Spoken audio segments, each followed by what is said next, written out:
Welcome back. My name is Matt Reiners, and I'm one of the co-founders of Eversound, a company dedicated to improving quality of life for older adults by giving them the gift of hearing.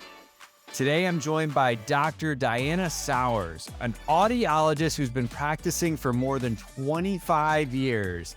I've had the opportunity to work alongside Diana, and she is just a breath of fresh air. She's just so awesome, cares so much, and is just an expert when it comes to everything hearing. So thanks for joining me today, Dr. Sowers. It's my pleasure, Matt. So Dr. Sowers, what inspired you to help people hear better? So, within my own family, I have family members with hearing loss, either due to medical issues, aging concerns, or noise exposure. And when I was a teen, I had a conversation with my great Aunt Helen. She was about, 85 or so at the time. And she was the kind of gal that she was still wearing heels in her 80s. She would dress to the nines, very fashionable. But she wore hearing aids, and I asked her, "Why? Why do you choose to wear hearing aids?" And her response kind of floored me. It was, "I wear hearing aids because more people notice when I don't than people noticing when I do." And she had that whole idea of better communication, not just for her own self to understand, but for the people communicating with her to make it easier on them. And it felt like a really cool thing to learn more about. So I ended up here.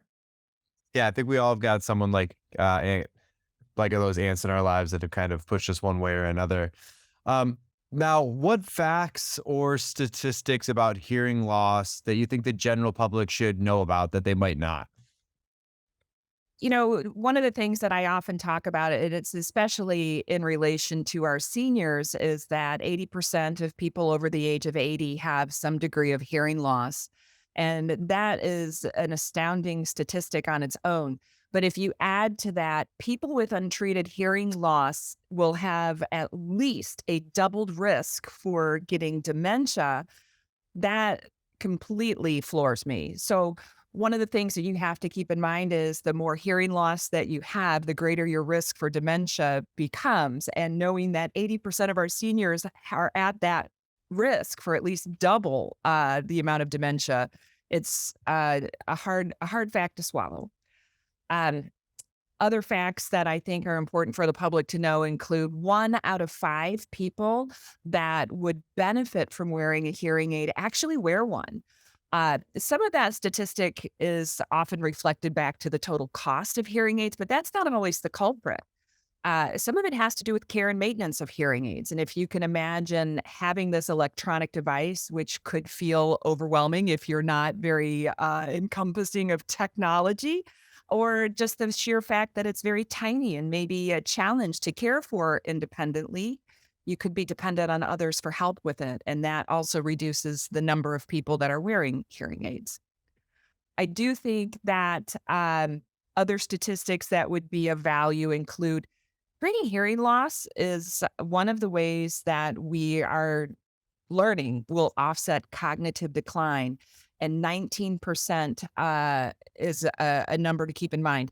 Um, Treating hearing loss can offset cognitive decline by as much as 19%. And that statistic alone is huge.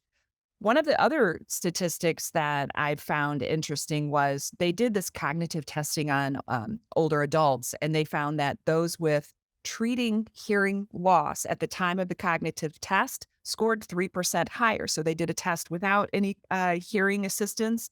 Then they did another test with hearing assistance. And those that had the hearing assistance were able to give a more accurate response of their cognitive ability with instantly scoring 3% better, showing that treating your hearing loss definitely has an impact.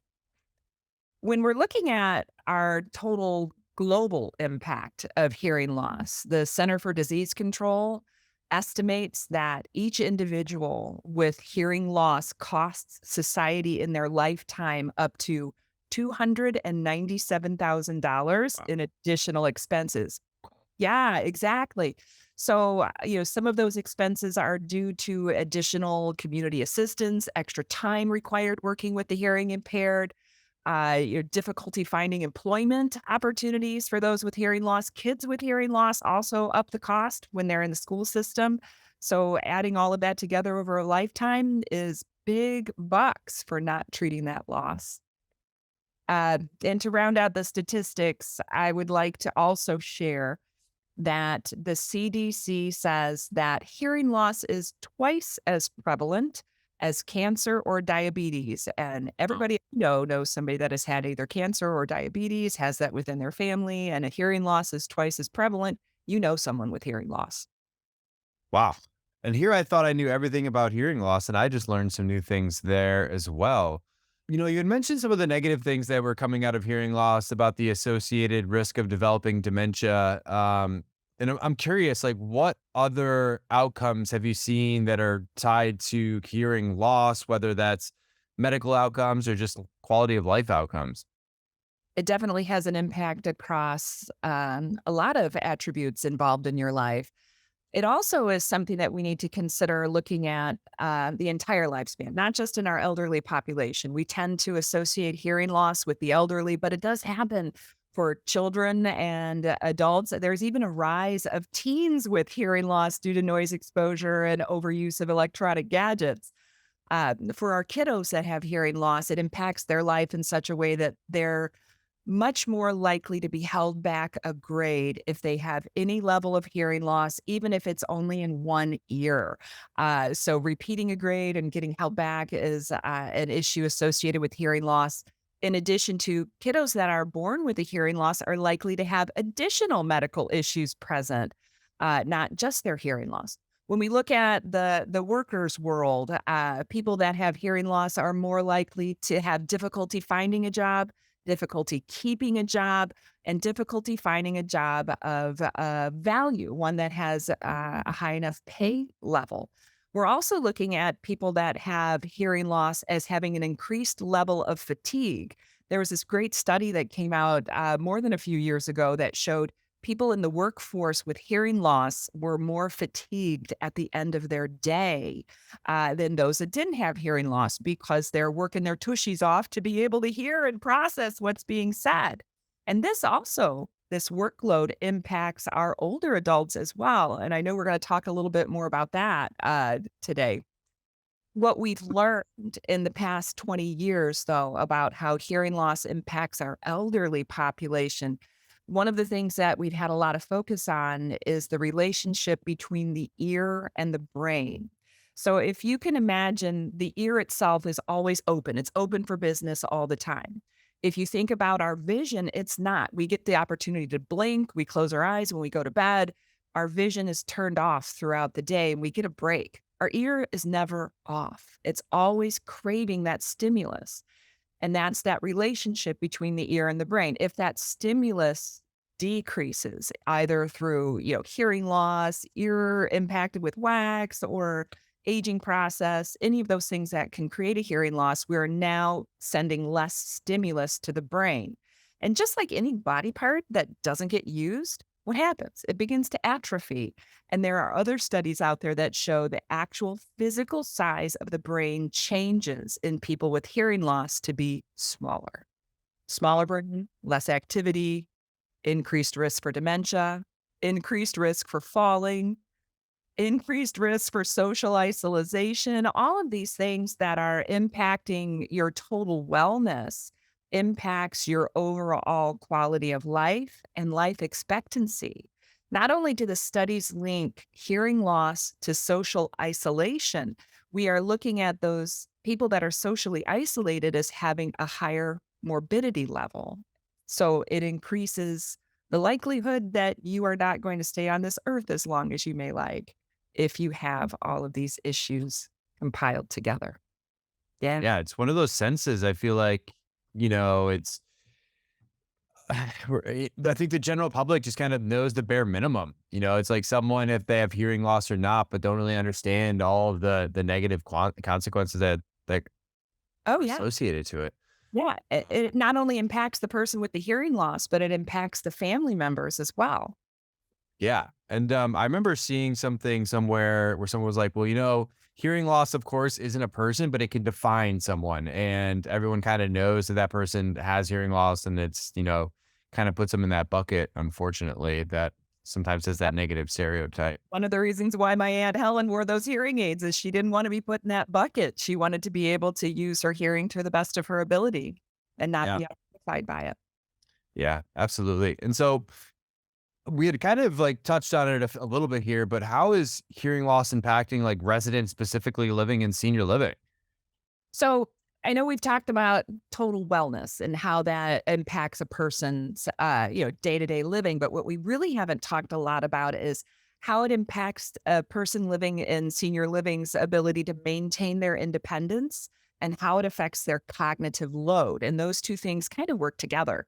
So if you have untreated hearing loss, it will affect your ability to maintain your independence. And independence is so key in your well-being. If you don't have that independence, you have to shift those tasks onto somebody else, whether it's a family member, a trusted friend, a spouse, or even a staff person working in the community. They are now responsible for the things that you once were able to do yourself. All of the things that you want to do that require hearing can include medical interactions with your physician. It can be business transactions regarding your living space or your home. It could be social activities with your friends and things that you enjoy. They all require assistance now. So, this independence, when it's compromised, it's going to decrease the quality of your life along with your mental and physical health. So, when you're struggling to maintain that independence, and if you're still trying to do those independent activities without hearing assistance, you're going to increase your cognitive load. So, when that cognition effort increases, it decreases your ability to use that cognitive action for other activities. If you think about your cognitive load with hearing loss like a gas tank, and every time you're trying to hear something, you're leaning in, you're struggling to hear, it's like revving the motor. Okay. So you're hitting the gas, you're revving the motor, you're using more gas than what you normally would use for this action. Now, when it comes to the end of the day and you need to use that cognitive ability to remember something, to make a decision, to have an interaction, whether it's a pleasant one or a social one or a business one, you're out of gas. And being out of gas is that effort that you've placed on your cognitive load. It's gone. Mm. You've used it all with your hearing. Wow. And, you know, this isn't so much just impacting the residents living there. It seems to also be impacting the staff working there. Have you learned or seen anything about hearing losses impacting the staff? Yes, very much so. So we talked a little bit about cognitive load and how it impacts the senior. It also impacts the staff. So imagine if you have an assisted living facility and 80% of the people that are living there have some degree of hearing loss that impacts their overall well-being and their health. Now it's going to impact the staff that are working there, not just the medical staff, not just the care staff, but the cafeteria, the guys that do the maintenance. Anybody that communicates with the residents, it takes them longer to have a conversation. They have to think about whether or not, do I even have this conversation? Is this conversation valuable enough to put forth the struggle to have an interaction with this person? So you're increasing that cognitive load. You're increasing the workload of your care staff because the folks that have untreated hearing loss, again, an increase in likelihood that they'll have memory issues, decision making issues, mental health issues. All of those things mean the staff have to work harder with each one of those residents to help them throughout their day. Back to being independent. That's where some of that independence falls from the resident onto the staff member in order to help them finish some of their tasks. When you look at that amount of health care that's available and you're increasing the load on the staff person, now you're likely to increase staff burnout, staff turnover, and it's a whole lot less expensive for a community to maintain a staff person than it is for them to retrain a new staff person. You want to keep the good employees that you have and not lose them over burnout or other issues that might be resolved. Um, these staff that are working with patients that have hearing impairment. They require more check-ins, more encouragement to interact in social activities, more interactions with their families by phone, since the hearing impaired may struggle to use the phone. There's more time per resident to achieve minimum care, and that's just minimum care, not even total care, not acceptable care, minimum care. Yeah, and I've even seen it from the staff side too, even telling stories of like in jest of like losing their voice too, which is just, no, 100%. yeah, When you're projecting your volume, you're exuding more energy and it becomes more tiresome. I know that another thing that I've seen with staff members is like in a social interaction, a bingo game. If they're playing bingo together with the residents and the caller is calling the numbers, you'll see staff jumping around from resident to resident, putting the little bean or putting the marker on the card. And I always kind of joke to myself, who's playing bingo here? Is this a meaningful interaction for the resident, or are they just watching somebody dab their card for them? They're not really it's the falsehood of social interaction right there. yeah. And I think one of the most important questions, if you expect yourself or someone you know or love is having hearing loss, what do you suggest they do? Naturally, as an audiologist, I say get tested for sure. Yeah. And that goes out more to our folks that are able to get out and get to appointments. But sometimes we have residents that live in facilities where the struggle is significant in getting to a medical appointment. When you think about the statistic of 80% of patients over the age of 80 have some degree of hearing loss, then you might be able to take a guess that treating that hearing loss, even without a hearing test, might be beneficial to the patient. Definitely, you want to have someone take a peek in your ears, rule out any medical issues that may be present. Absolutely.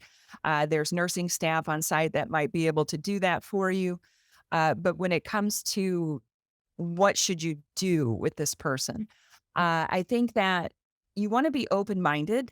I think you want to be kind and you need to listen to what the patient is telling you. If they're telling you that they are not interested in treating their hearing loss, you want to make sure you understand or let them understand that you see their struggle, you see the effort that they're putting forth, and you want to give them a better life or a better quality of life. I often tell my patients, yes, you still have hearing left, but you're working hard to hear very little and you want to experience better hearing with less effort. It goes back to cognitive load for the patient and making life easier in general. Yeah, makes sense. And what advice would you give to senior living providers or operators that want to start prioritizing hearing loss within their communities?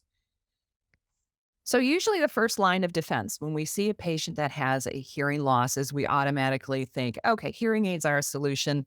Let's go with hearing aids, get them a pair of hearing aids. Well, that's a great solution and it's a very effective solution, but it's not necessarily the best solution for every person. Even in my clinic days and dispensing hearing aids were often the go to, but not always the only solution that we offered to our patients.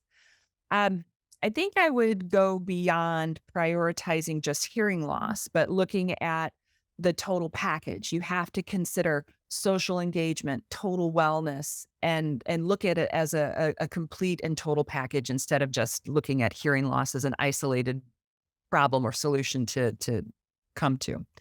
When you look at your social programming within your assisted living communities and you think to yourself, 80% of the people in this activity are struggling to hear what's going on. Is it an effective activity? It isn't. You have to make that activity effective. And addressing hearing loss is one of the ways to do that. So, when you have a program that's set up for someone in your assisted living facility and they're not engaging in it, they're not buying into what's going on around them, they're less likely to be involved within the community. Levels of happiness will decrease if you're not part of that community.